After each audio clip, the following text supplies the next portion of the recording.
குறிப்பட்ட இடம் இன்று ஒளிப்பட்ட சிலையாக இதுதானோ காதல் என்றறிந்தேன் அடி.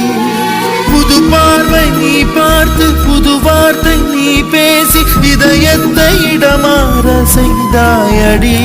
மெல்லிடை கொண்டு நடைகள் போடும் அழகான பெண்ணே, முப்படை கொண்டு என்னை சுற்றி வளைத்தாயடி.